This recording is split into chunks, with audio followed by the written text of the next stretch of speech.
That is a fact, and facts are very stubborn things. Who is right, Jody or you? I am not here to call anybody names. If something improper had been happening, and that impropriety had been made known to him, the Prime Minister would have put a stop to it, even if the impropriety were his own. Ms. Wilson-Raybould testified. She was very believable to Canadians. You did not agree to go under oath. So the question is she wrong? Did she make that up? You don't believe that? That they went so you don't directly- believe the testimony of Jody Wilson? That is not what I'm saying. Had everybody on the team done what the Prime Minister asked of them, then I think we would not be having this conversation today. Today, we're joined by the Prime Minister's former Principal Secretary, Mr. Gerald Butts. Mr. Butts, it's a pleasure to have you at committee. Thank you very much for coming to share your perspectives on the matter that we're studying. Thank you. Point of order, Mr. Point of Chair. order, Mr. Yeah. Cooper? Thank you, Mr. Chair.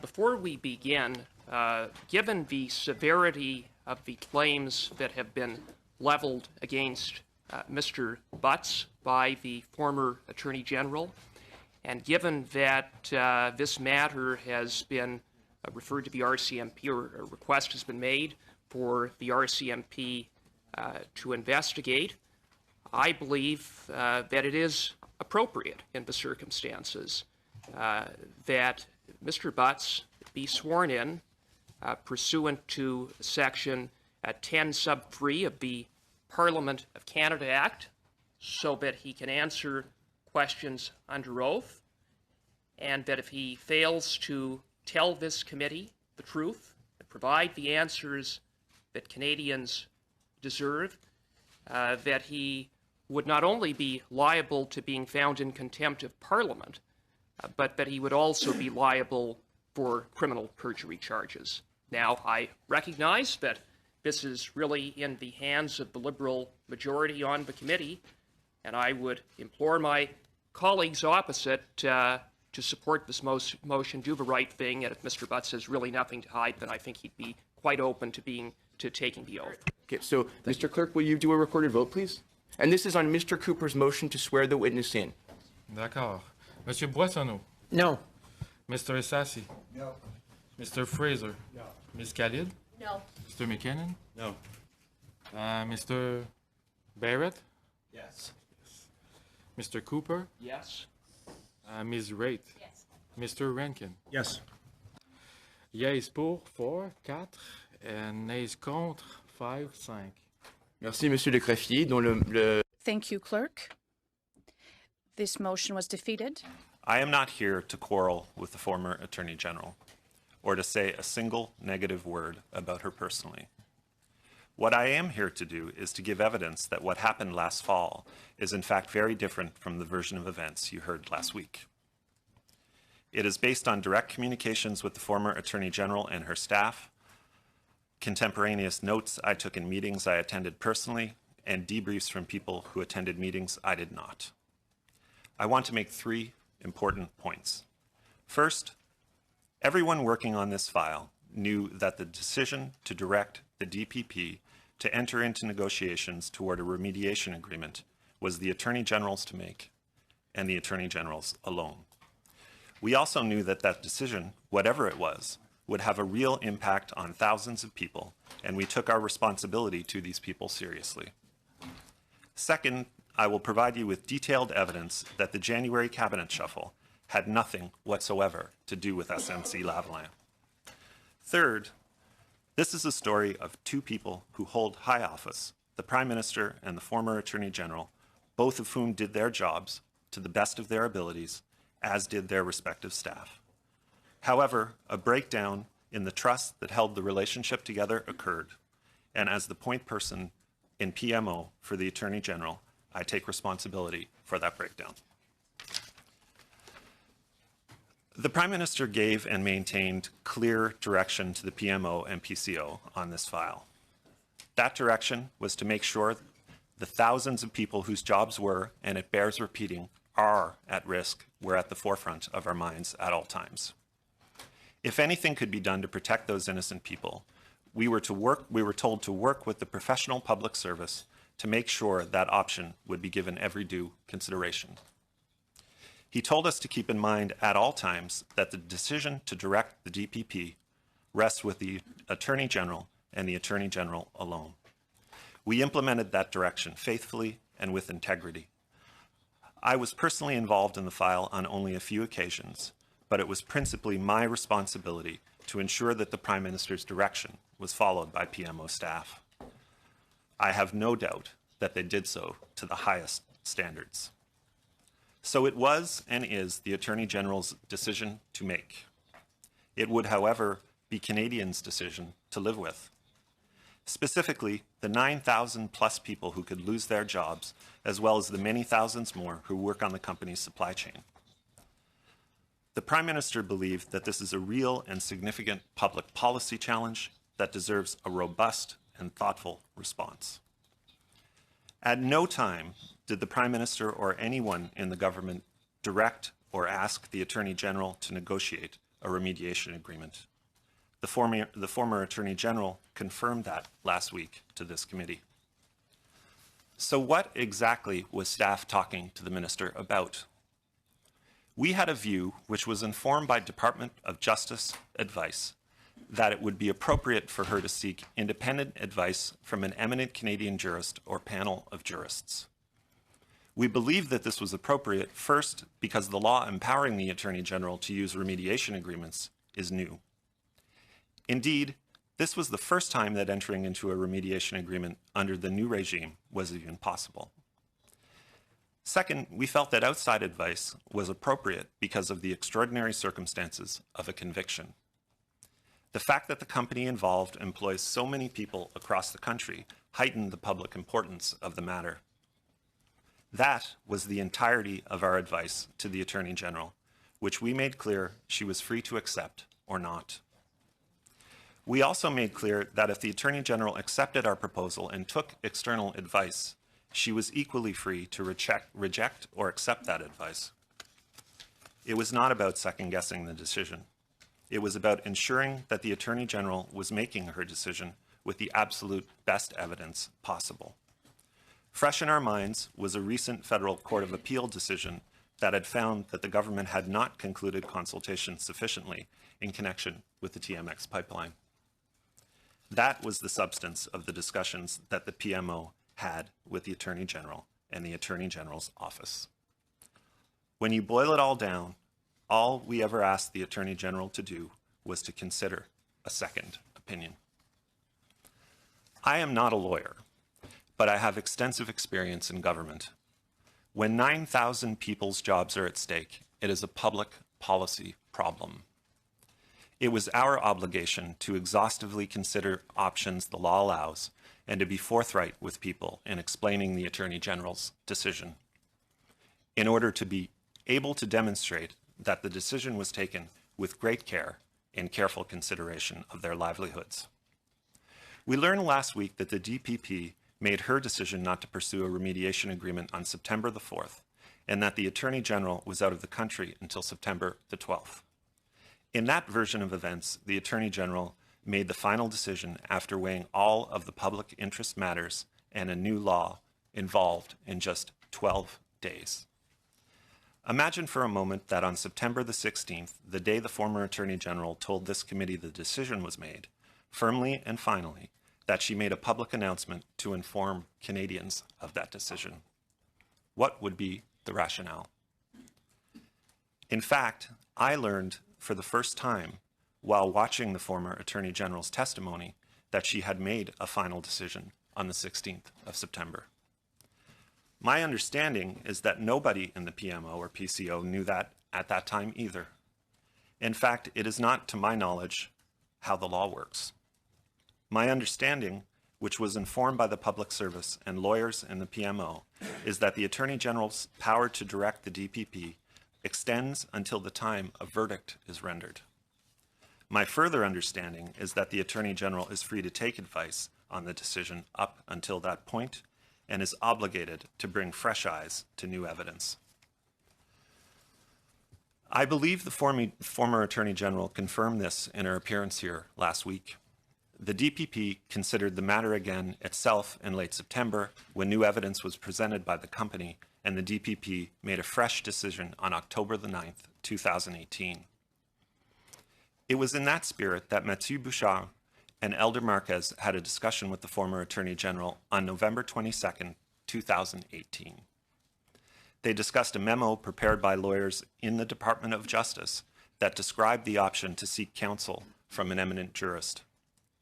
It was also the subject of my and the Prime Minister's Chief of Staff's one meeting on this file with the Attorney General's Chief of Staff, which I will happily answer questions about. In any case, that was our operating assumption. The decision wasn't made, and we were free to inform it with advice. In the end, it was the Attorney General's alone to make, and it would be for all of us to explain. Most important, it would be for many thousands of people to live with. Following the September 17th meeting with the Attorney General had with the Clerk and the Prime Minister, I was debriefed that the next step on the file would be to have the Clerk and Deputy Minister of Justice meet with the Minister. That is my full recollection of the content of that meeting, which I can confirm I did not attend. That seemed like a prudent course of action to me, and I went back to doing what I was doing pretty much 24/7 in September, which was working on the NAFTA negotiations. If the Attorney General had made a decision and communicated it to the Prime Minister and Clerk, why would there be a next step at all? Why would the Attorney General take and solicit meetings on a closed matter? Moreover, why would the Attorney General not communicate her final decision in writing to the Prime Minister? Minister Wilson-Raybould's preferred method of communicating complex or important matters is in writing, which I very much appreciate. I have studied lengthy memos from the former minister on subjects as diverse as the appointment of a Supreme Court justice, the TMX pipeline process, and the work of the Cabinet Committee on Reconciliation. Yet in all our texts and emails, which begin the summer of 2013, there is not a single mention of this file or anyone's conduct on this file until during the cabinet shuffle. I believe that if any minister is made aware of something they think is this wrong, I believe they have an obligation to inform the Prime Minister soon after they become aware of it. I spoke with the former Attorney General once on this file, on December 5th, 2018. In 3.5 years in government, we had one brief discussion about it. She raised it with me at the end of a 2-hour dinner at the Chateau Laurier Hotel. She requested the meeting via text message a few days earlier. On November 26, she wrote, "Hey there, GB, do you want to chat? I have a number of things to bring up. Maybe you do as well. Tomorrow after cabinet, perhaps. Thanks, Jode." I replied, "Sure, I'm heading to Toronto right after, but could delay 10 minutes. She replied, "Happy to chat another time with you if heading to TO. Think this convo may be a bit longer than 10 minutes. We could not arrange our schedules to meet for a couple of weeks. It was a busy time. We were preparing for the G20, the new NAFTA signing ceremony, and the first Ministers meeting with Premier Ford. Minister Wilson-Raybould solicited the meeting with me. She also raised the subject with me. She asked if I had a view on the file, and I said I understood our offices were working together on ideas. We talked briefly about the idea of asking a retired Supreme Court justice for advice, but I noted that I had no expertise in the matter. I believe that the Harper comment she referred to was in the context of that discussion, Mr. Chair. She said that what Elder and Mathieu were proposing had never been done before. I said my understanding is that remediation agreements are brand new to Canada, and that the PPSC itself was not very old, having been brought into being during the Harper years. I was not making a partisan point, Mr. Chair. My suggestion was that it is a legitimate public policy discussion to have in this circumstance, and it would help clarify the Attorney General's powers in this and any subsequent case. I suggested she speak with the clerk or the public service for more expert advice. I said that it was her call, and I knew it was her call. I have no memory of her asking me to do anything or to speak with staff about any aspect of this file. At no time did the former Attorney General suggest to me that Elder and Mathieu had done anything wrong. The context of that meeting for me is that we hadn't seen each other in a while. We had both been busy with files that were not related to each other, and the minister and I hadn't really had a chance to have a good catch-up since we last had dinner at the end of July. I talked mostly about climate change, the pollution pricing policy, the Saskatchewan court challenge, and the strategy to deal with the First Minister's meeting. I also asked her advice on the LAV contract with Saudi Arabia. She had on her mind the civil litigation directive regarding Indigenous peoples and various other matters unrelated to the file you are examining. We parted that meeting as friends and colleagues and exchanged personal text messages a couple of hours later. I wrote, "Nice to see you." She replied, "Nice to see you too. Thanks for the convo. Please say hello to the PM. Heard him speaking my language in his speech. Good luck in Montreal. We stick to our guns/plan. We will be good." I just want to note that the reason she talks about that is I had left the meeting just to go meet the Prime Minister to go to the FMM in Montreal that evening. Finally, on Tuesday, December the 11th, the Minister texted me for the last time about the December 5th meeting. It read, "Hey there, couple of things. 1, KSA/LAVs. Thought about it more. Have some thoughts. Would not mind discussing. 2, RE directive. I made most of changes from Elder already prior to Cabinet. Can this go out? Honestly not clear as to what result was at Cabinet. Here PM wants changes, but I am confident I have addressed all concerns. This is a big deal to me, as you know." The directive she is referring to is the Attorney General's directive on litigation matters involving Indigenous peoples, which was issued just before Ms. Wilson-Raybould became Minister of Veterans Affairs in January. As you will note, SNC-Lavalin is not mentioned in these exchanges at all. I am fully aware that two people can experience the same event differently. I believe that the minister shared my interpretation of our dinner, and I only quote these messages so you can appreciate why I was so surprised to hear months later that the minister experienced that dinner as pressure. I do not see how our brief discussion of that file constituted pressure of any kind. The second and final meeting I had on the file was with Jessica Prince, the minister's chief of staff, and Katie Telford. There was no urgency to attend that meeting. I remember that meeting very, very differently than the account given last week. I remember Ms. Prince saying that the minister didn't want to consider quote-unquote political factors in the decision and was worried about the appearance of political interference. I said that it's the minister's decision, of course, but to my mind, 9,000 people are not a political issue. It was a very real public policy problem. Either way, she decided, I could not see how having someone like Beverly McLaughlin give the minister advice constituted political interference. Ms. Telford's comments were reported here last week out of context. Ms. Telford was simply saying what we say all the time when legal matters come up in the presence of lawyers, that we are not lawyers and cannot debate the law. On the op-ed point, she was simply saying that we would do our best to support the minister, whatever decision she chose to make. That's the sum total of my personal interactions with the Attorney General on this file. A brief conversation at the end of what I thought was a good dinner, and a meeting with her staff where I sought to understand her reticence to receive advice from an independent jurist. This, to me, begs the entire question of what exactly constitutes pressure. According to the former minister's testimony, 11 people made 20 points of contact with her or her office over a period of close to 4 months. 4 of these people never met with the Attorney General in person. In my case, the Attorney General solicited the meeting.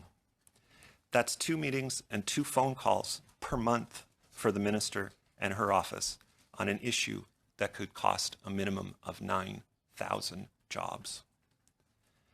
The minister confirmed last week that nobody ever asked her to make or not make the decision.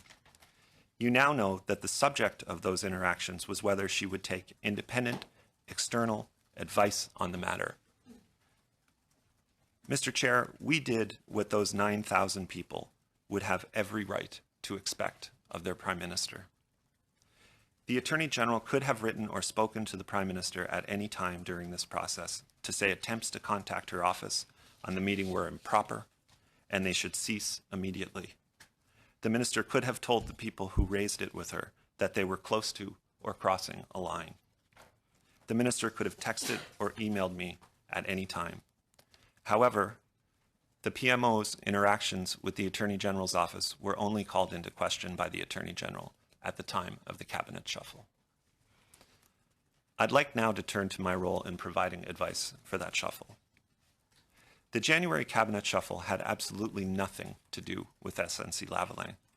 In fact, I spent at least as much time working to prevent the shuffle from happening as in preparing my advice for it. On December the 12th, Minister Bryson approached me and Ms. Telford to tell us he was not running again and that he would tell the Prime Minister later that day.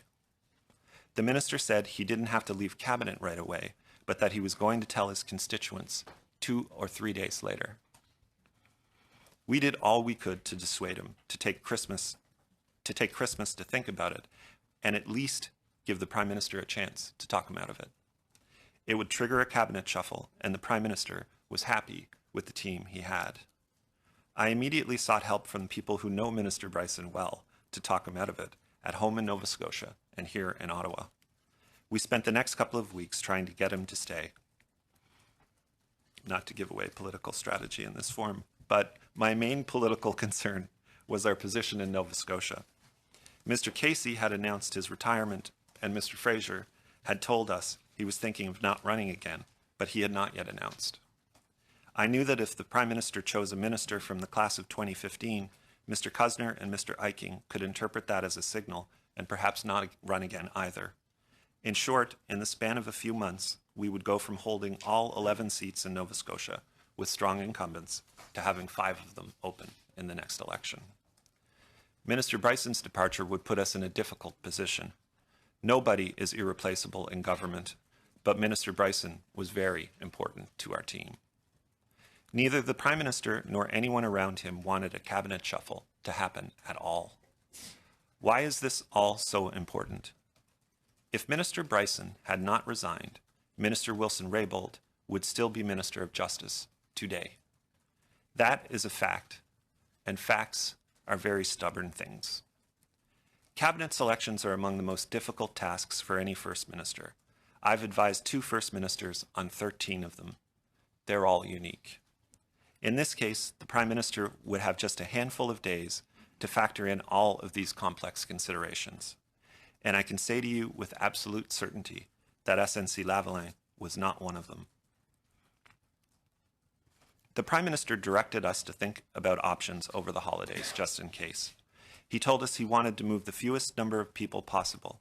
He said he had done his pre-election cabinet shuffle in the summer and wanted to minimize the disruption. He reminded us the Treasury Board is an important job that few people outside Ottawa understand, but that it was vital for the basic functions of government. So we came back after Christmas to the news that Minister Bryson would indeed resign. This left us 2 large challenges. We needed a Nova Scotia minister and a Treasury Board chair with ministerial experience. No Nova Scotian except Mr. Regan had been a minister before, and he is the Speaker of the House of Commons. All signs pointed to Minister Philpott moving to Treasury Board. She had been Vice Chair, so she had the experience to do the job. The Prime Minister agreed with this, but he was worried about the signal it would send to Indigenous people. This, to me, is the saddest part of this whole story. Indigenous people have been sent precisely the opposite message from the one the Prime Minister intended. The most valuable thing in any government is the First Minister's time. The Prime Minister spends a lot of his on Indigenous issues. A lot. He cares about the relationship deeply. He was preoccupied with the fact that we had the Child and Family Services legislation coming up. He thought it would be one of the most important bills that the government would pass. He wanted a person in Indigenous services who would send a strong signal that the work would keep going at the same pace, and that the file would have the same personal prominence for him. The right, and perhaps only person who could do that, was Minister Wilson Raybould. The Prime Minister knew there were several capable and experienced lawyers in caucus. The short list for justice included several eminent lawyers with good backgrounds, including David Lametti. The Prime Minister chose Mr. Lametti because he is a distinguished McGill Law professor with graduate degrees from Yale and Oxford. He was also aware that it would raise eyebrows if he had 3 ministers and very large portfolios who all represented ridings on the subway line in downtown Toronto. That was the context in which the Prime Minister made the decision to move Minister Wilson Raybould. It had nothing whatsoever to do with SNC-Lavalin. So the plan was a simple one, Mr. Chair. Philpott to Treasury Board, Wilson Raybould to Indigenous Services, bring Lametti into Justice and Jordan into the new Rural Affairs portfolio that caucus had been lobbying for. It was a simple plan for a small, tidy shuffle. The situation started to change on the weekend of January 5th.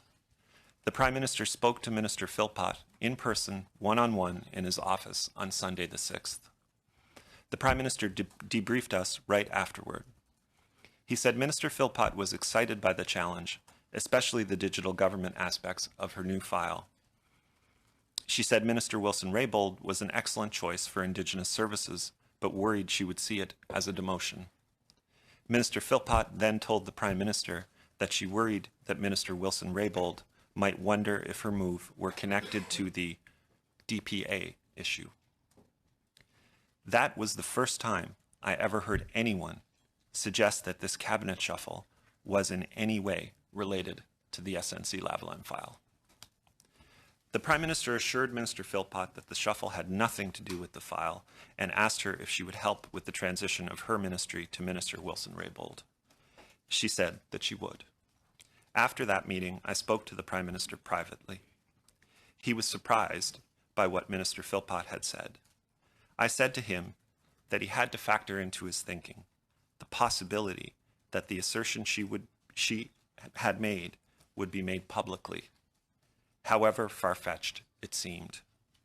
He replied that he knew that was not why he was moving her, and he would not change his mind. On January the 7th, 2019, the Prime Minister phoned the Minister of Justice and Attorney General to inform her that he was shuffling cabinet and that she would be part of that shuffle. I was present for the entire conversation, as was Ms. Telford. The following is from a contemporaneous note I took during the conversation. I also have the text messages Ms. Wilson Raybould and I exchanged afterward, and I will summarize them. We would have many conversations in the following week, and I am at liberty under the terms of the Order in Council to discuss and answer questions about them. I will do so to the best of my abilities. The Prime Minister began the call by saying that Minister Bryson's sudden departure had put us in, quote, a tough spot. He said that he didn't want to shuffle cabinet, but that he needed our, quote, best players to move in order to, quote, pitch in. He said the Indigenous agenda was really important to him and to the country, as the Attorney General knew well. He said he didn't want to move Minister Philpott, but that she was the best qualified person to do Treasury Board because she had been Vice Chair. He then said that would leave a large hole at Indigenous Services, and he didn't want people to think he was relenting at all on the agenda.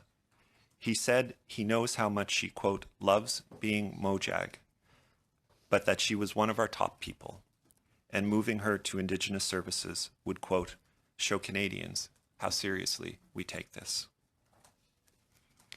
There was a long pause on the phone.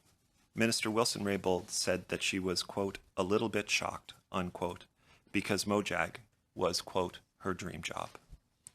She said, IS is not my dream job. I'm not going to lie about that. The Prime Minister said, I know it is not your dream job, but it is core to this government's mission. Minister Wilson Raybould said, quote, I feel I'm being shifted out of justice for other reasons. The Prime Minister replied that he was doing the shuffle because he had to, and because he thinks it's the best thing for the government and the country. He repeated that he wouldn't be doing it at all if it weren't for Minister Bryson's departure. He said, when you lose a team member, everyone else has to pitch in. The call concluded. Then Minister Wilson-Raybould did something I didn't expect. I had never seen anyone do it before in 13 shuffles over many years. The former Attorney General turned down a cabinet portfolio. She said she couldn't do it for the reason that she had spent her life opposed to the Indian Act and couldn't be in charge of programs administered under its authority. I want to say here, Mr. Chair, that I should have known that, and had we had more time to think of the cabinet shuffle, I probably would have realized it. I undertook to ask the Prime Minister to consider alternatives, but I also said I had never seen a minister turn down a ministry. The obvious question is, why did the Prime Minister not leave the minister in her old job if she turned down a new one? My advice was this: if you allow a minister to veto a cabinet shuffle by refusing to move, you soon won't be able to manage cabinet. Cabinet invitations are not the product of shared decision-making. My advice was that the Prime Minister should not set the precedent that a cabinet minister could refuse a new position and therefore remain in one position for the life of the government. Over the next few days, Ms. Wilson-Raybould and I talked and corresponded many times. I knew from those exchanges that trust had broken down between our office and the minister. I was deeply concerned by what the minister was saying. I tried to counter her misapprehensions with repeated and, believe me, honest efforts. In the end, I was unable to do so. And here we are today. I am firmly convinced that nothing happened here beyond the normal operations of government. Highly trained legal staff and PMO work closely with PCO's legal team on all aspects of the file to make sure that the Shawcross Doctrine was adhered to. I've had some time on my hands for the first time in a long while.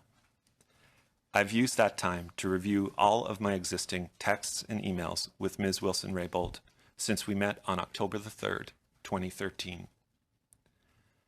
There's a caricature in the press about what a relationship between PMO staff and a minister looks like. This, Mr. Chair, was not that.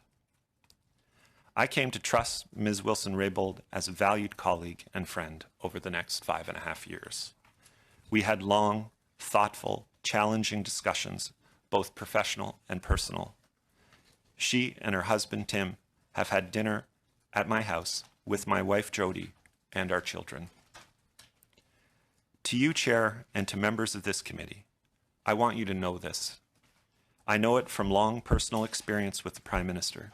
If something improper had been happening, and that impropriety had been made known to him, the Prime Minister would have put a stop to it, even if the impropriety were his own. I deeply regret that the former minister's trust and faith in the many colleagues she served alongside for 3.5 years has eroded so much. And I take my fair share of responsibility for that state of affairs. But what is happening here is not fair to the people named in her statement. They are good, hardworking people of extraordinary talent and integrity. They care deeply about their country, and they and their families have sacrificed much so they can serve it. I suspect that, like me, they learned of the former Attorney General's specific allegations against them for the first time last week, while watching this committee's proceedings. It is the highest honor of my professional life to have worked with all of these people, and so many others on so many important matters for so many years. I bear Ms. Wilson-Raybould no malice or no animus, and I wish her and her husband Tim well in the future. Most of all, I hope that this sad episode can be resolved quickly so the people who still have the privilege of being temporary occupants of high public office can get on with their vital work. It is one thing to be accused of something on the front page of the paper. It is another to be accused of it by a friend and a cabinet minister. One happens all the time. The other had never happened to me before. The Prime Minister and I have been close friends for almost 30 years. That is well known. If I stayed on, his actions or inactions toward me could have been used to accuse him of playing favorites, that he was choosing his best friend over a minister. I could not allow our friendship to be held against him, so resigning was the right and necessary thing to do for the office and for the Prime Minister. Did anyone assist you with your testimony today? Yes, I had legal counsel assist me and some friends who have nothing to do with the present government. You guys are used to this, I'm I not. know. So. Did you discuss this with the Prime Minister? No, I did not. Have you had discussions with the Prime Minister since you tendered your resignation? He called me once to wish me well. I will say, Ms. Raitt, this is the longest I've gone in 30 years without talking to the Prime Minister. Fair enough. You mentioned texts and email addresses. Given what we're seeing in another proceeding with respect to the government and the use of personal cell phones, can you tell me if the texts with the former minister were with a personal phone or one that was issued by the Government of Canada? These were with my PMO phone. These were with your PMO phone? Yeah. You already told us that you made contemporaneous notes detailing Yes. the conversations Yes. you had. Mr. Marquez and Mr. Bouchard were clearly on this file, for the most part, on point. Did you have many meetings with them? No, we looked through my calendar when I was preparing for, or I guess someone at the office looked through my calendar while I was preparing this testimony, and we could only find one meeting I had on this file. Okay. Back to my original question, though. Mr. Bouchard and Mr. Marquez and yourself, according to Jody Wilson-Raybould's testimony, kept looking for a solution, not external advice.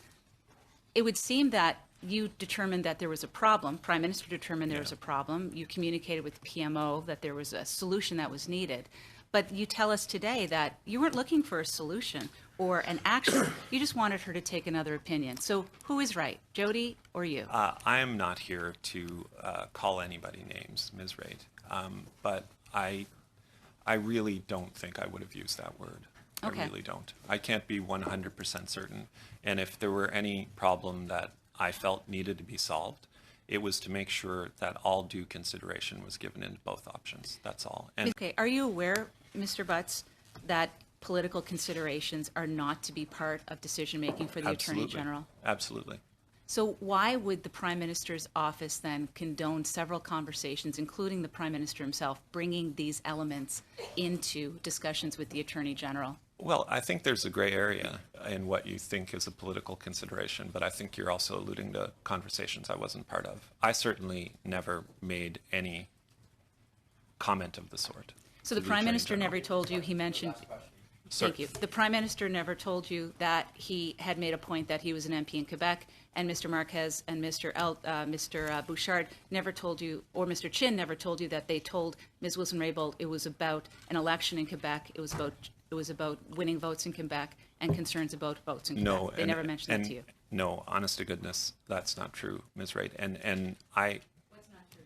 They never sorry, told you nobody that they didn't say Nobody it. told me. Okay, fair enough. But can I just have a moment to answer this? And I think this is really important. I respect you a lot, Ms. Wright, and we've known each other a long time, not so well, but we're both from the same part of the country. And as is Ms. May, we could have a Terrorish game if there were one more Cape Breton around this table. You know, we grew up around the same time, in the same place. And we know what it's like to see a company or a community collapse. Mm-hmm. And can you imagine if when we were kids and the coal mines closed or the steel mill closed, the best explanation someone could give us was that someone thought about it for 12 days in Ottawa? Thanks, Mr. Chair. Mr. Butts, thank you for joining us today. We've heard from Canadians, and they can't help but draw a negative inference from your decision to step down as Principal Secretary. Mr. Butts, if you did nothing wrong, why did you resign? Well, I believe I covered that in my opening statement, Mr. Boissonnault, and I also covered it in my public statement. I think that I was put in the position where I had to ask my colleagues to fight another colleague over accusations a colleague was making. Fair. So in your role as the former principal secretary, you would have been privy to many important meetings. Correct. I'm interested to know if you ever witnessed inappropriate pressure on the former Attorney General. No. Would you have raised the issue with the Prime Minister had you ever witnessed a colleague inappropriately pressuring the former Attorney General? Absolutely. Good morning, Mr. Butts. Thank you for being here. Right. Now, listen, I want to talk to you about two events. December 5th, when Jody Wilson-Raybould met with you, both sought out a meeting, and she testified that I wanted to speak about a number of things, including bringing up SNC and the barrage of people hounding me and my staff. Do you recall her saying that? No, I do not. So you've no memory of that. Now, on December the 18th, 2018, you've talked about the Chief of Staff, Jessica Prince, meeting with you and Katie Telford. And according to a text that was read to us by Ms. Wilson-Raybould, which I'm sure you remember, she said, Jerry said, Jess, that's Jessica, there's no solution here that doesn't involve some interference. Then she says, I guess they're finally being honest about what they're asking you to care. Don't care about the public prosecutor's independence. Katie was like, we don't want to debate legalities anymore. They kept being like, we're not lawyers, but there has to be some solution here.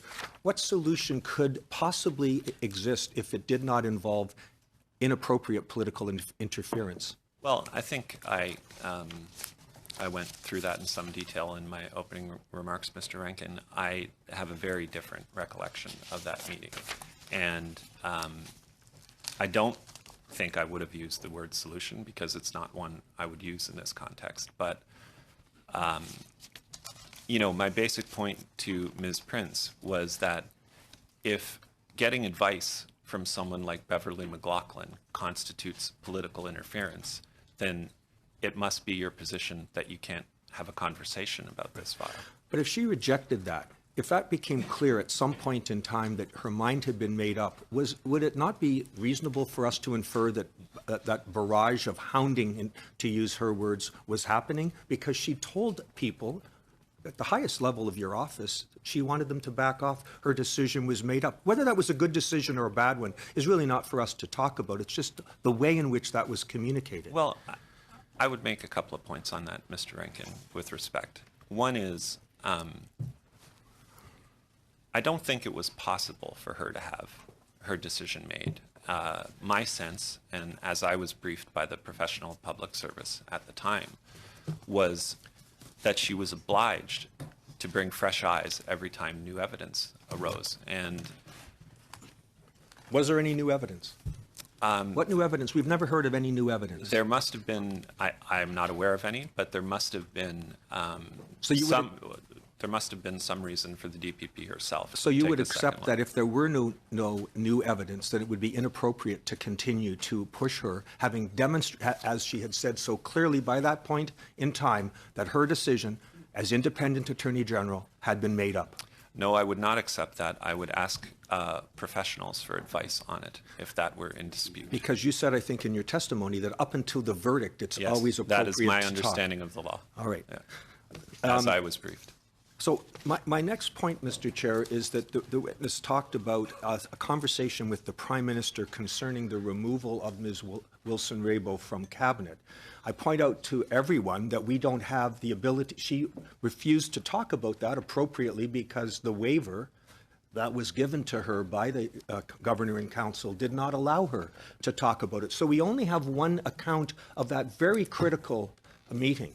So I'd ask for the record that we called the witness back after the Governor and Council liberates her to talk about the balance of this, or we'll never know what truly happened. I just think that's obvious. So, Mr. Rankin, with respect, my understanding is not that. My understanding is that I am covered by exactly the same waiver liberty, whatever you want to call it, that the former minister was when she was here. The event I'm describing, the two events I'm describing, the conversation the Prime Minister had with former Minister Philpott and with former Minister Wilson-Raybould happened successively on Sunday, January the 6th, and Monday, January the 7th. And my understanding is that the waiver covers the events up until the 14th. So her testimony, people will recall, members will recall, was that she could not tell us about those events. So I'm told now that she can. So therefore, we need, with great respect, to hear her account of the same event. You're noted. Your time is now up, Mr. Rankin. I think it's up to every witness to determine for themselves what the order of in council covers. So I believe she. I believe that she did speak to these events at the committee, but we will take under advisement your comments. And So what were you trying to achieve then? Getting an external opinion or getting more information on the issue? I can only speak to the meetings that I was personally associated with or involved in, and in my case, I still don't quite get why getting transparent advice from a Supreme Court justice on this matter is controversial at all. That line then, you take a look at a file like TMX, you take a look at this issue, you take a look at even the Supreme Court reference that you alluded to. So why only 10 meetings over 4 months on an issue this important? I honestly, I don't know. Okay. Was there a coordinated effort within the PMO to try to get the former AG to change her mind on the SNC file? No. And you can 100%. How do we 100% know? How can we believe that statement? Well, one would expect that if such an effort existed, then I would have been aware of it, and I was not. And I know the people involved very well. Mathieu Bouchard and Elder Marquez are incredibly accomplished lawyers of sterling reputations. And it is inconceivable to me that they would engage in this sort of behavior. And Mr. Rankin mentioned a moment ago that in her testimony, she said that there was a barrage of people hounding me and my staff, and she wanted to bring that to your attention. You didn't recall that.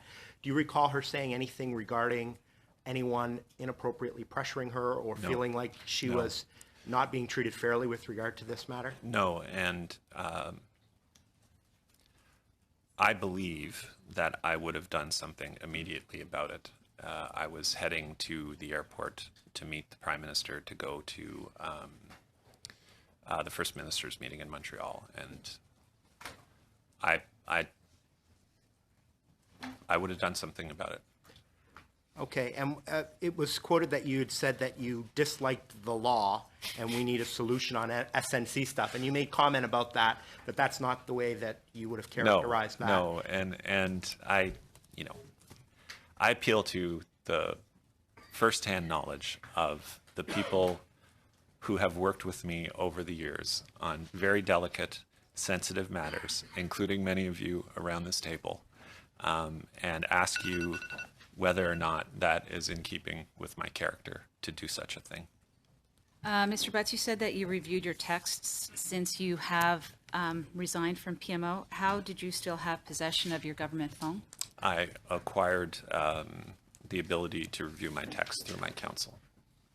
I do not have possession of my government phone. You don't have your phone, so you received the access to the phone? Is that what you're saying?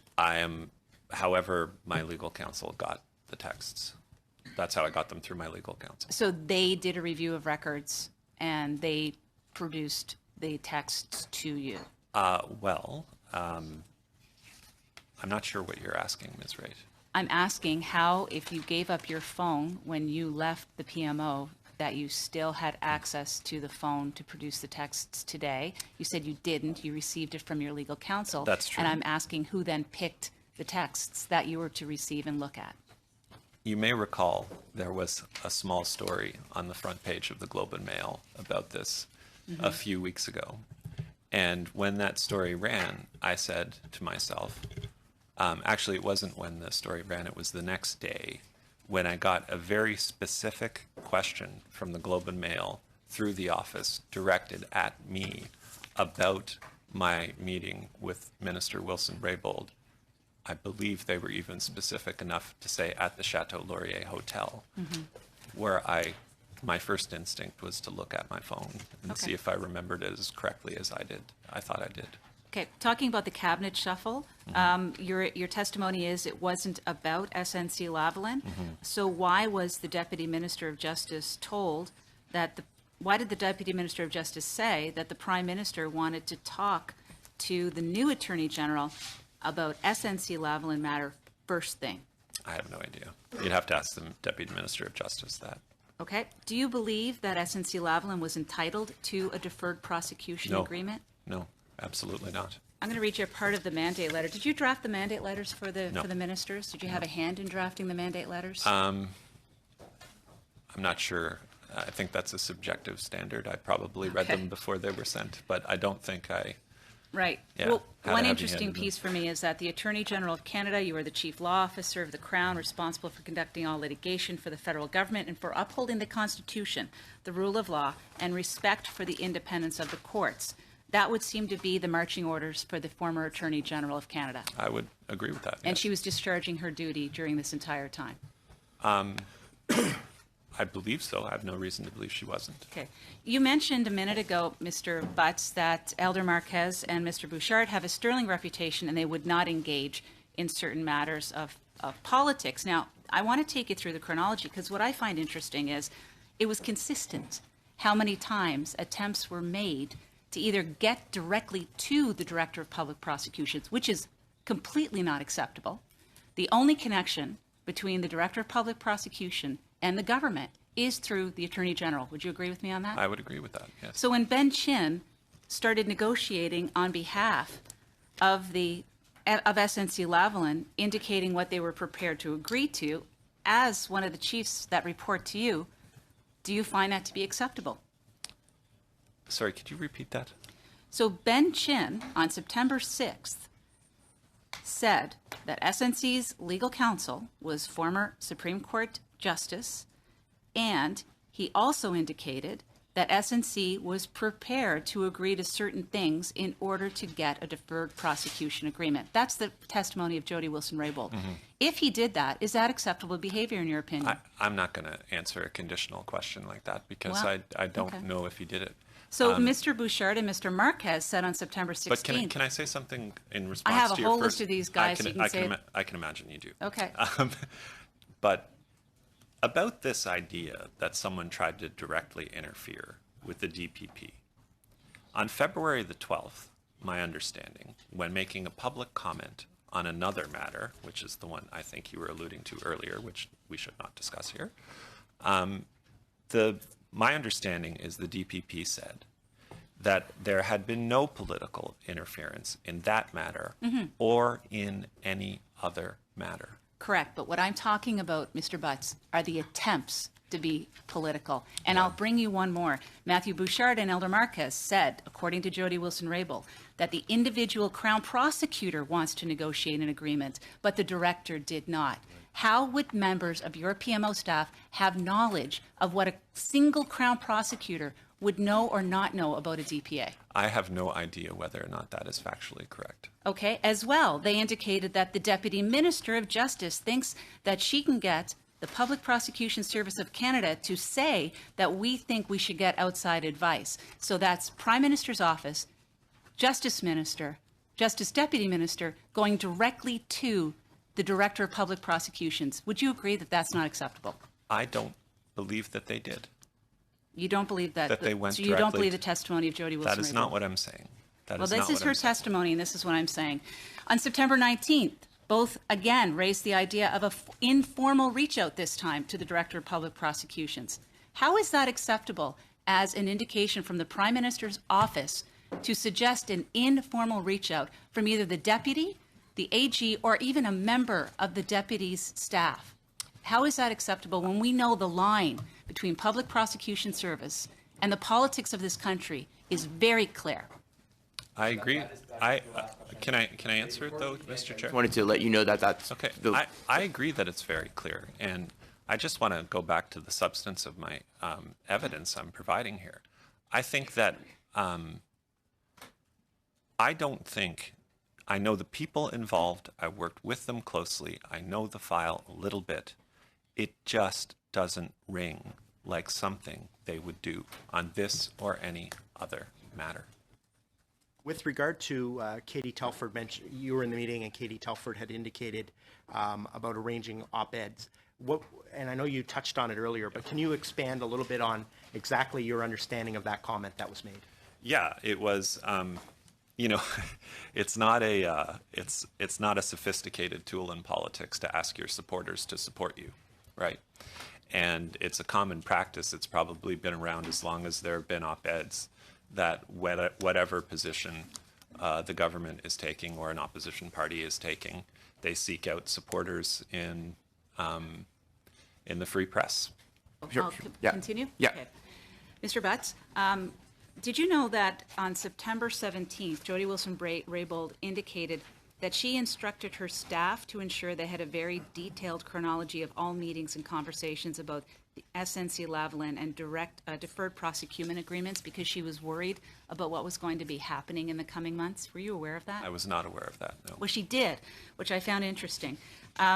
As we were talking about what the Prime Minister office staff was doing to try to get to the Director of Public Prosecution, the second type of legal opinion that was sought was different, and this time it was a legal opinion sought on the actual director's decision to not grant a deferred prosecution agreement. Were you aware that Mr. Elder and Mr. Bouchard requested that?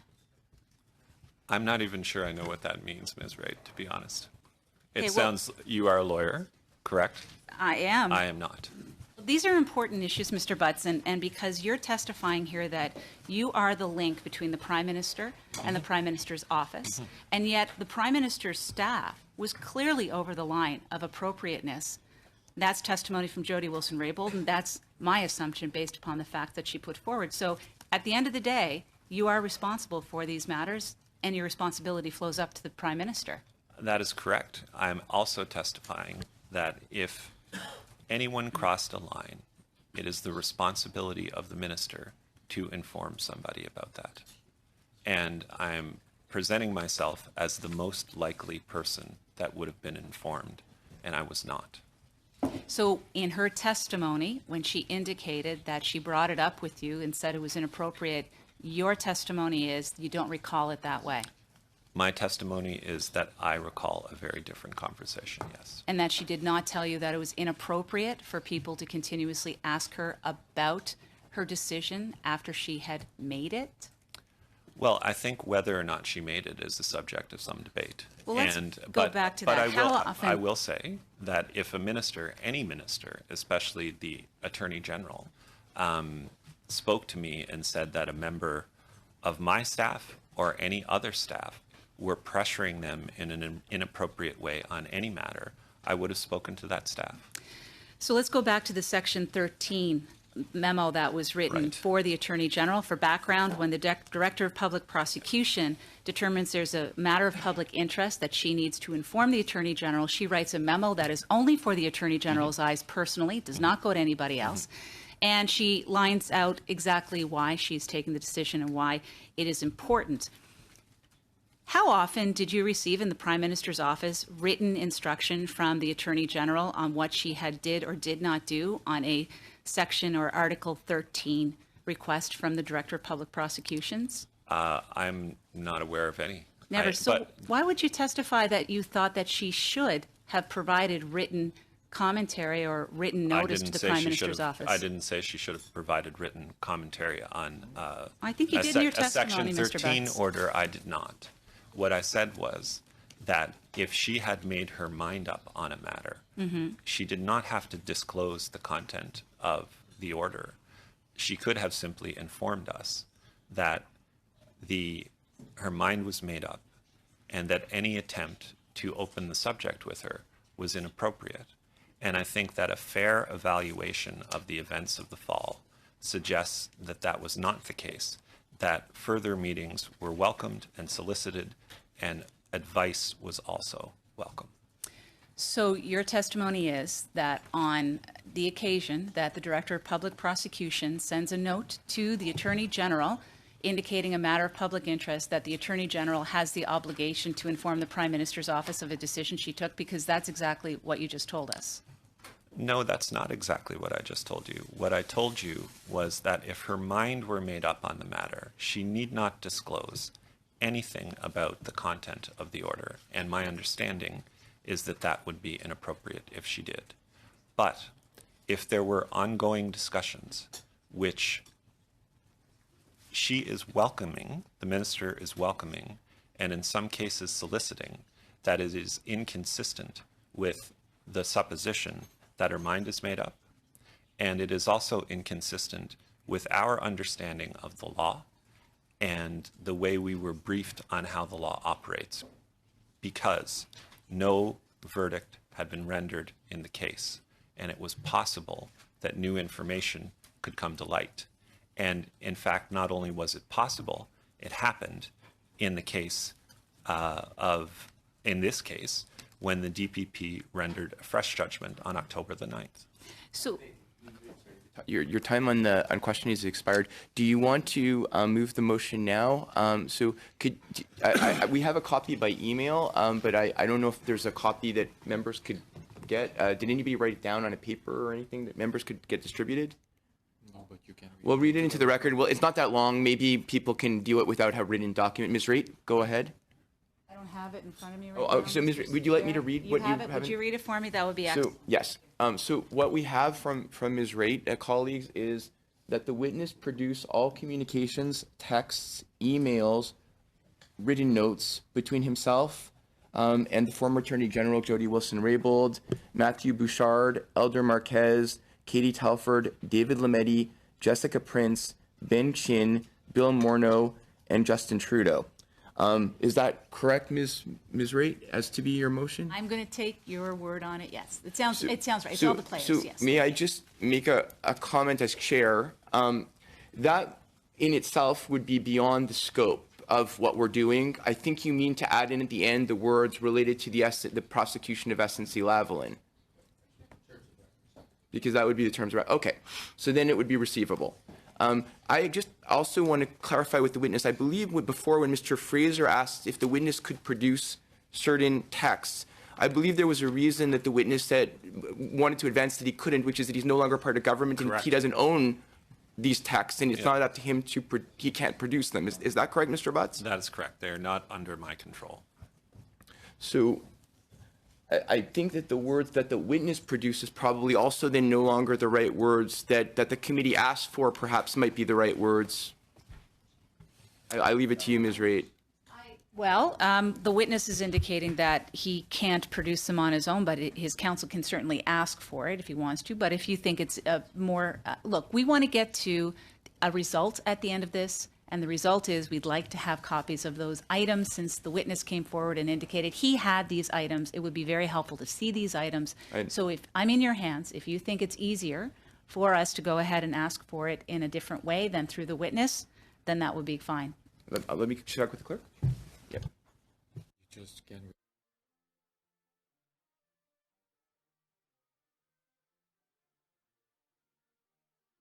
Thank you very much. So the clerk is suggesting that the words that the witness be replaced by that the office of the Privy Council.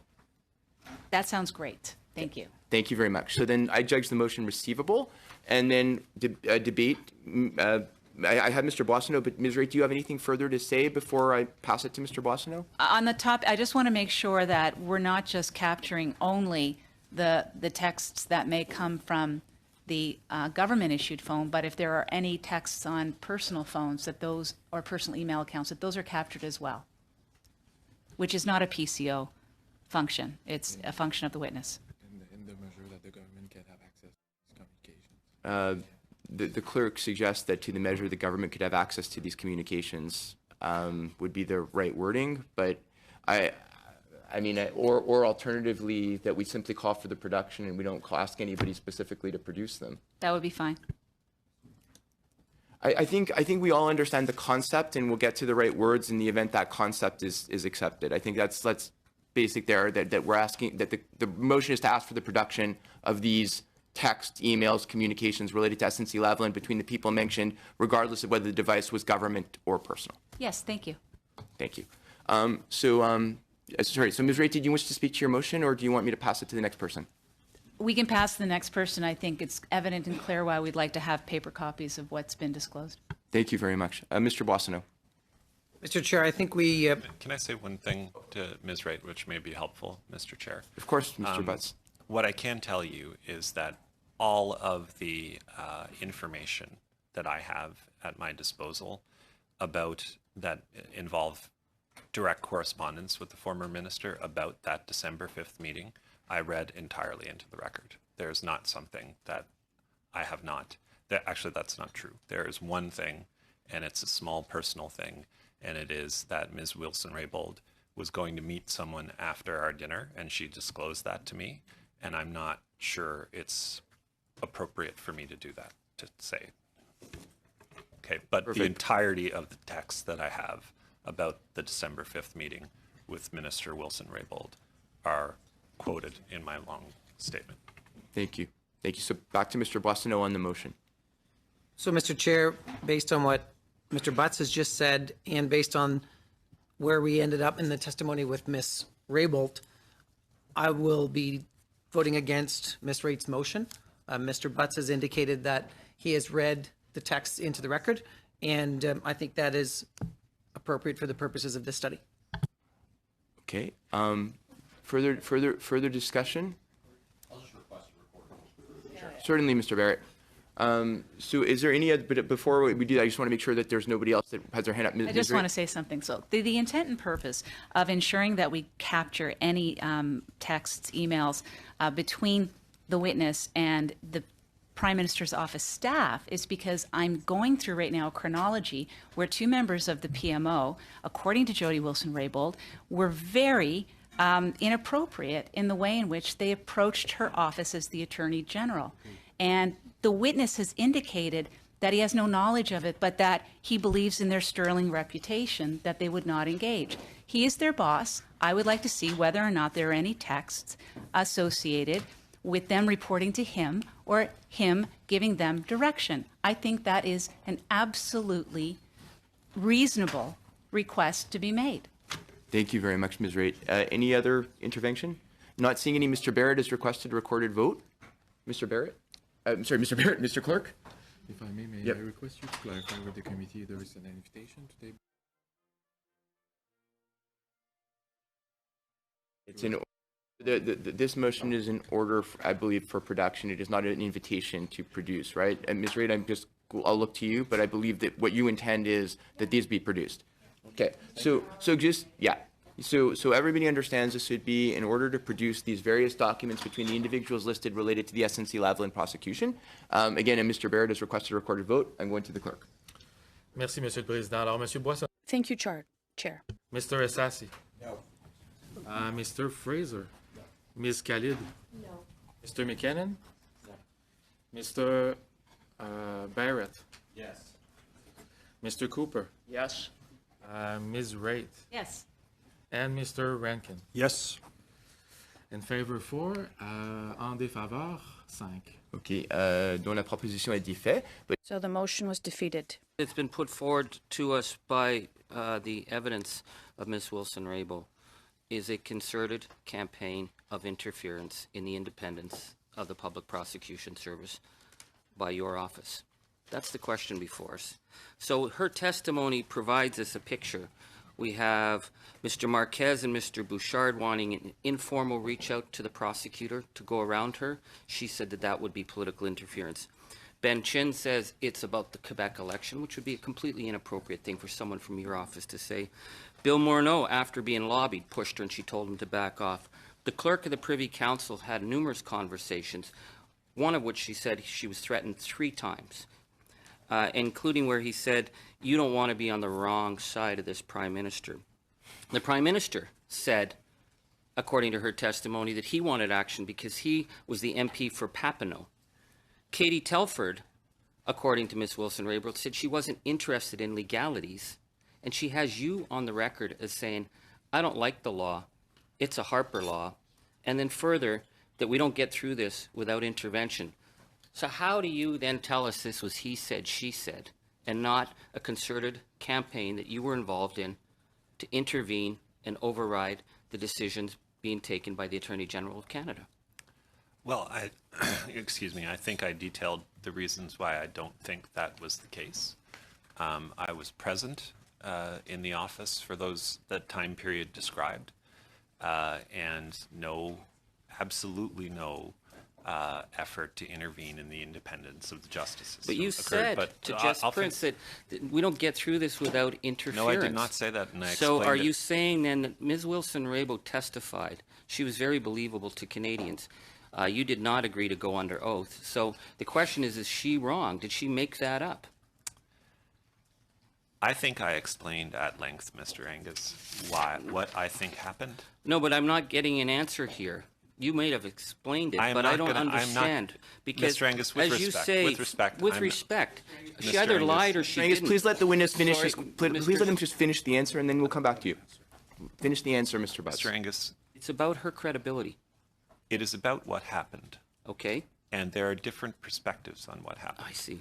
I am not here to call anybody names, and you will not get me to cast I'm not asking you aspersions. to call someone names. I'm asking whether or not there was interference, because facts, my No friend, is as the you answer said, to that question. No. facts are No is the very answer. stubborn, because I will ask you, then it's not just her, but Ms. Philpott said, I have lost confidence. I must abide by my ethical and constitutional obligations because of the allegations of interference by your office. There can be a cost to acting on one's principle, but there is a greater cost in abandoning them. So is Ms. Philpott not understanding this either? I would certainly agree with the last statement that there is a cost to abiding by one's principles, as is there a cost to abandoning them. Thank you. I think that in this case, as I detailed at length, there's more than one way of looking at it. Thank you very much. That ends the second round. I just would note that the witness did not refuse to be sworn in. The committee voted against swearing him in, as we have voted against swearing in any other witness on these meetings. Thank you, Mr. Butts. You indicated that you know Mr. Bouchard and Mr. Marquez well. Would it be fair to say you spoke with them every day? No.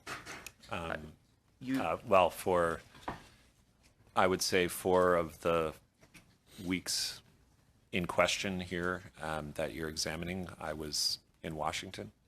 So not every day, no. Certainly not in the affected time period. but they were briefing you. From time to time on a wide variety of matters, yes.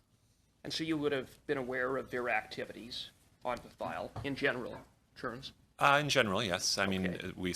I certainly gave them overall direction, and they would report back from time to time. Okay. And you mentioned that you were briefed by Prime Minister immediately after the September 17th meeting. Sorry, I didn't hear that. At the meeting with Ms. Wilson-Raybould, the clerk, and the Prime Minister, I thought I heard you say you were briefed immediately after that meeting I on the 17th. did not say immediately after, and to be honest, Okay, when was it? I don't recall whether the clerk or the Prime Minister debriefed me on the meeting. The Prime Minister asked for an outside opinion at that meeting? Not that I know of. Not no. that you know of. But we do know that on October 18th, Mr. Bouchard asked for an outside opinion to Jody Wilson-Raybould's Chief of Staff. The answer was no. On October 26th, again, Mr. Bouchard asked for an outside opinion to Jody Wilson-Raybould's Chief of Staff. The answer was no. On November 22nd, Jody Wilson-Raybould was called by the PMO to meet with Mr. Marquez and Mr. Bouchard, where again the issue of an outside opinion was raised. Again, Ms. Wilson-Raybould said no. And then on December 18th, you, at the meeting with Ms. Prince, in conjunction with Ms. Telford, again, were asking for an outside opinion several months later. Mm-hmm. What possibly could you have understood her answer to be other than no, and that therefore she had made her decision? She was not going to overturn the decision of Director of Public Prosecution. So those are two different questions, whether she would accept external advice and whether she would overturn the decision of the DPP. And in fact, the distance between those two things, Mr. Cooper, I believe, is the heart of the matter at hand. My perspective on this, and it was informed by professional public service advice, was that there was nothing wrong with discussing this. And as I said in my testimony, I was not pressing in any way, shape, or form that this that anyone overturn the decision. And I think it's really, really important that we establish that as a fact. And it is... No, but you were basically... Please let me finish, sir, with respect. Yes. And it's an important fact because it is one of the few facts that seem to be shared. The minister testified that last week, and that was certainly my understanding.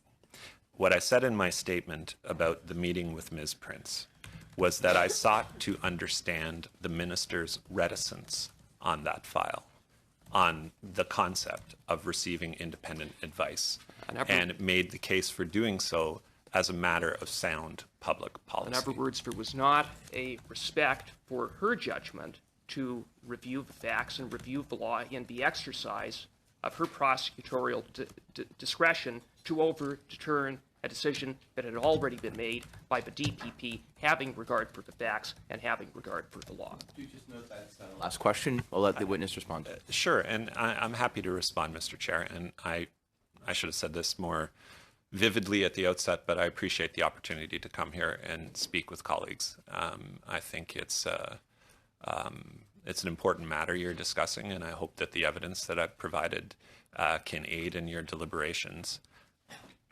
At the end of the day, we really didn't feel that anybody was doing anything wrong and that these were honest discussions. And I would ask you to deliberate on the question. If this was wrong, and wrong in the way it is alleged to have been wrong, why are we having this discussion now and not in the middle of September or October or November or December? Mr. Rankin. You just said to Mr. Ehsassi that the first time you'd heard about her decision being final was last week. I think I heard that correctly. I said that in my opening statement. So in her testimony, she refers Ms. Wilson-Raybould to a November 22nd meeting with Mr. Elder Marquez and Mr. Bouchard. And she said in her testimony that she took them through the Director of Public Prosecutions Act, prosecutorial independence was a constitutional principle, etc. And they continued to plead their case that we could hire an eminent person. They were kicking the tires. I said no. My mind had been made up and they needed to stop.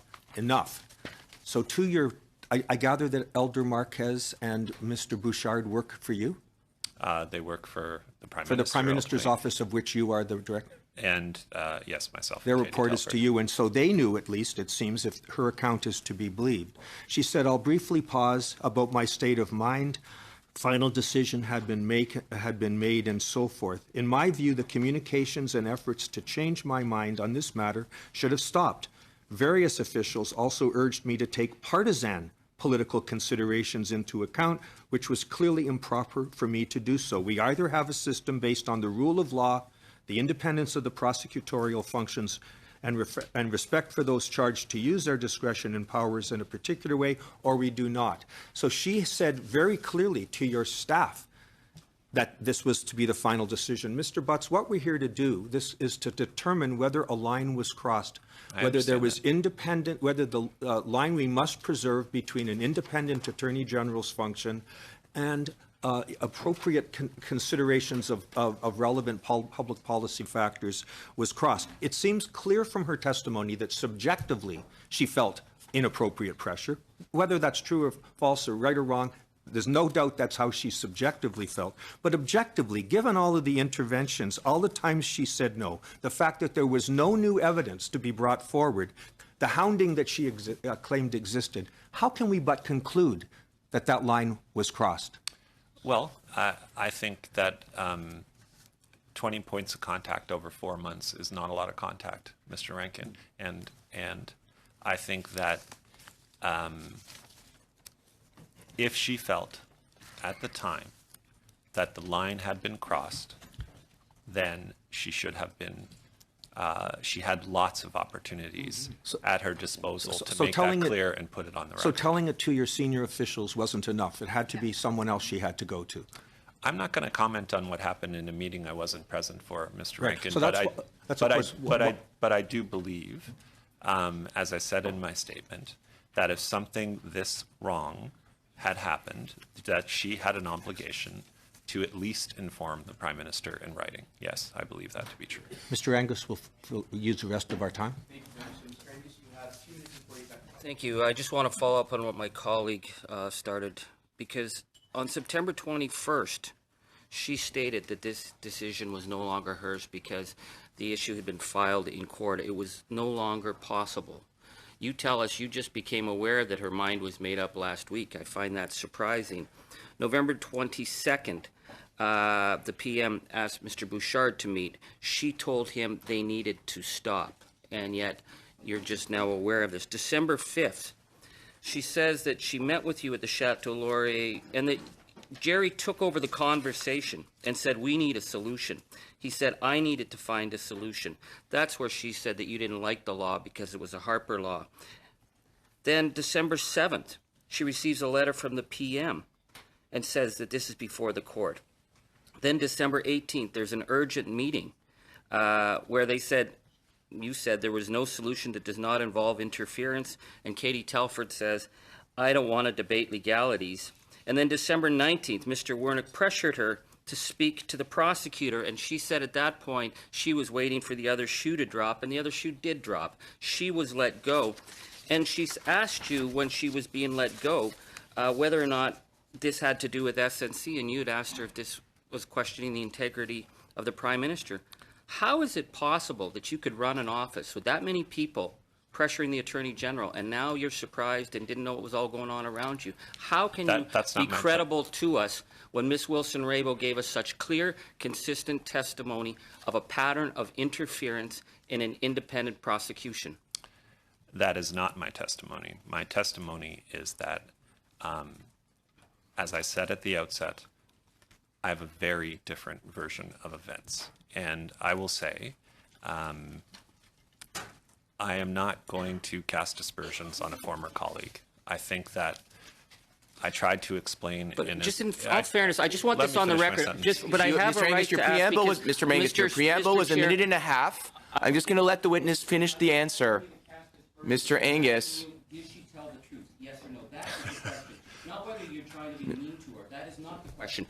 If she told us the truth, then your testimony and the testimony and the credibility of the Prime Minister's office is in question. That is the question today. I believe that everything I have said to this committee today is the truth. And I believe I described the events as they happened.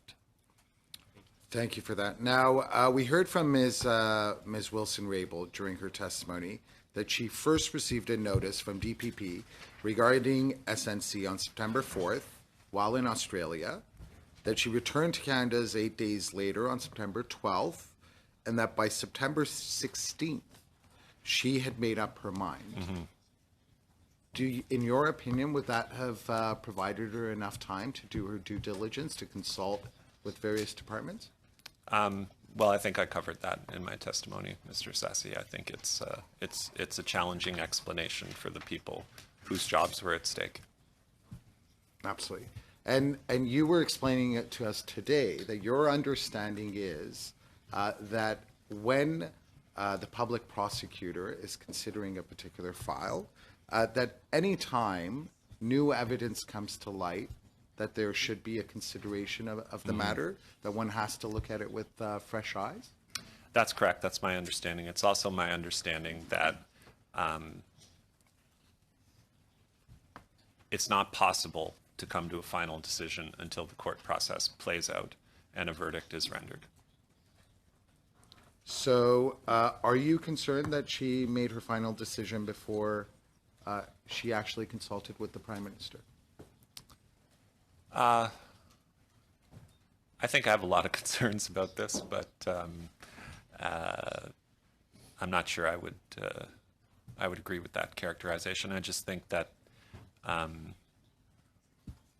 I think that it was incumbent upon the people who are trying to put advice and evidence in front of the Attorney General to do so, and I think it was incumbent upon her to hear it.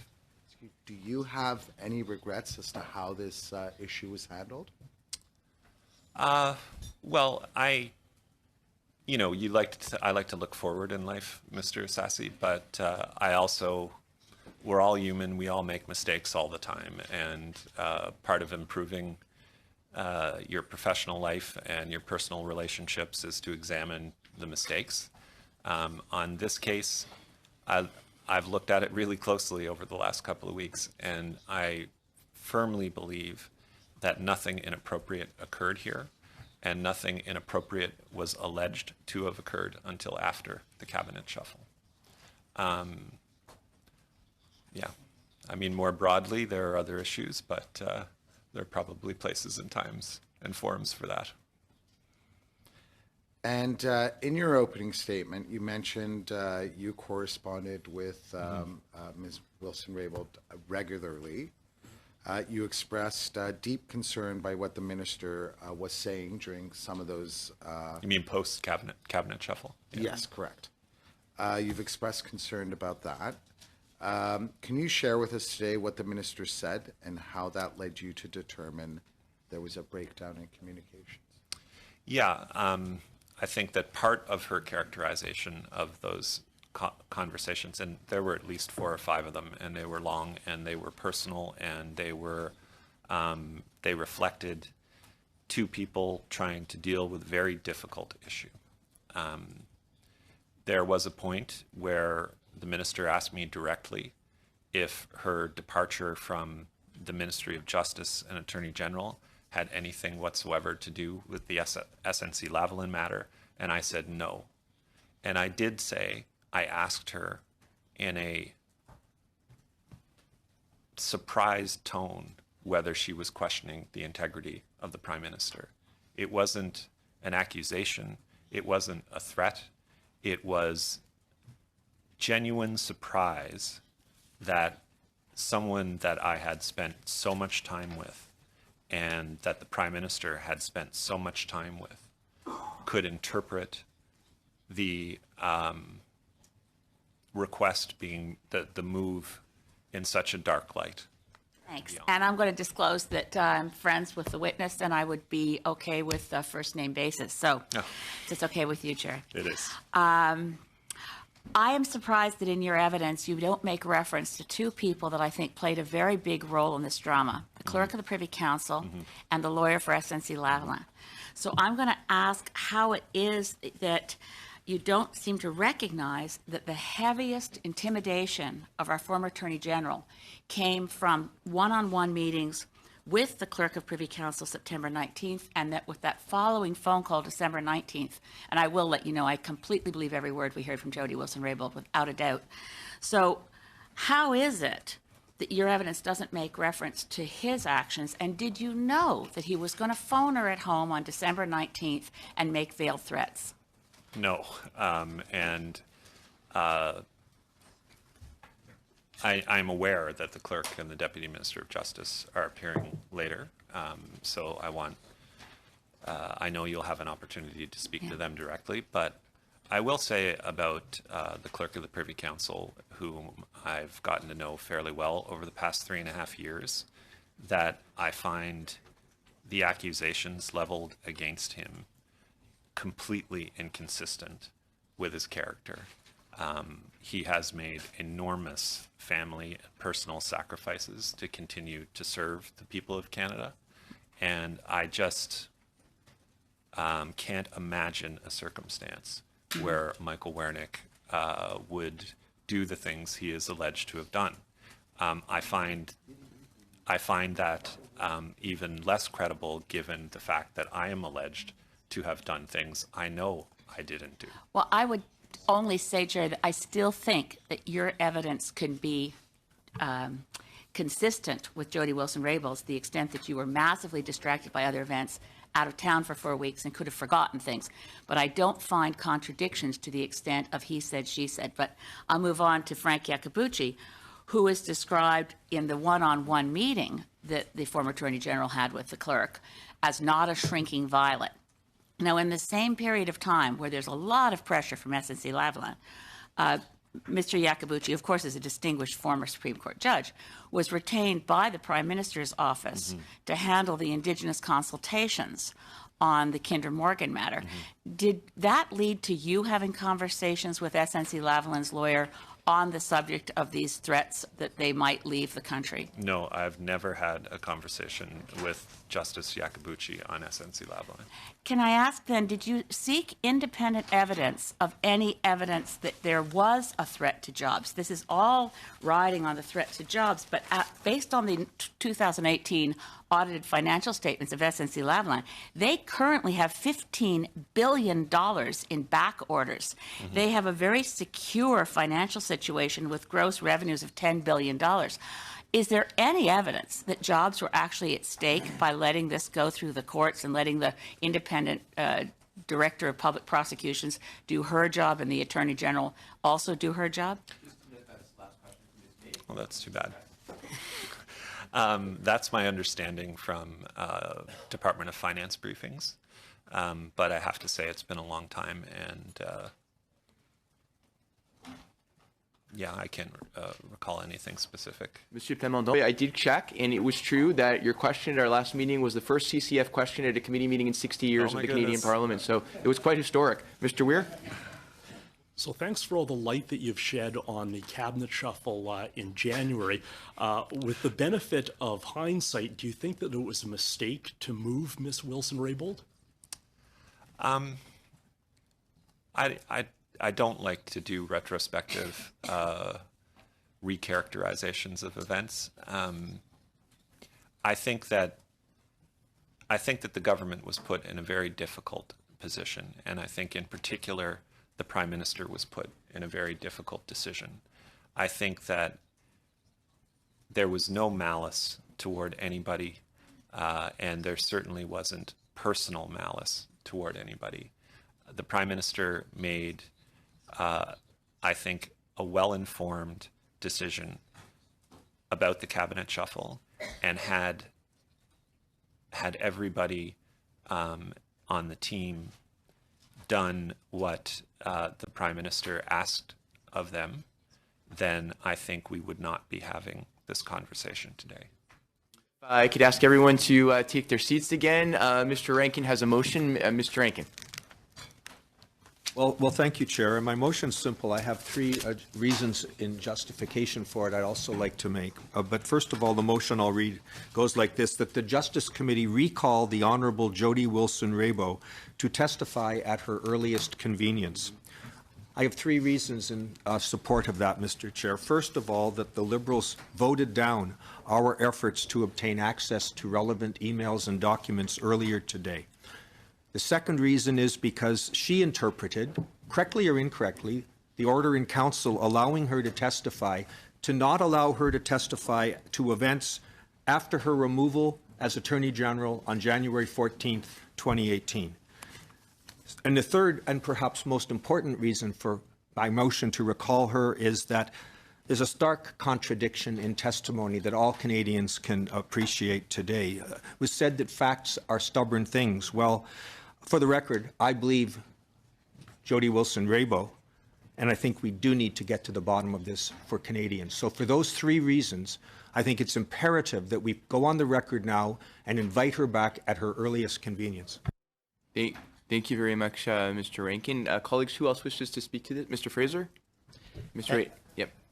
Thanks, Mr. Chair. I appreciate what Mr. Rankin is saying as usual. However, a couple of points. First of all, when Ms. Wilson-Raybould was before our committee, I note that an invitation to table the documents she was referencing specifically in her testimony was asked to be tabled, and she said she would take that under advisement. I'm referring to the fact that that's what Ms. Wilson-Raybould had indicated to us at committee at that time. About documents that she had referenced in her testimony. With regard to additional witnesses, there will be witnesses this afternoon, obviously, whose testimony will be important in order to hear what they have to say. And we have, in the motion for today's meeting, established that the following meeting, the next meeting we have as a committee, will be to discuss next steps and to determine the following procedures for our committee, and I believe it would be appropriate to do it in that fashion and hear from the witnesses this afternoon, and then meet again in order to reflect on all the testimony and then discuss next steps. So I won't be supporting the motion. Thank you. Mr. Cooper and then Ms. Raitt. Ms. Raitt can go. Ms. Raitt? Yeah. Ms. Raitt?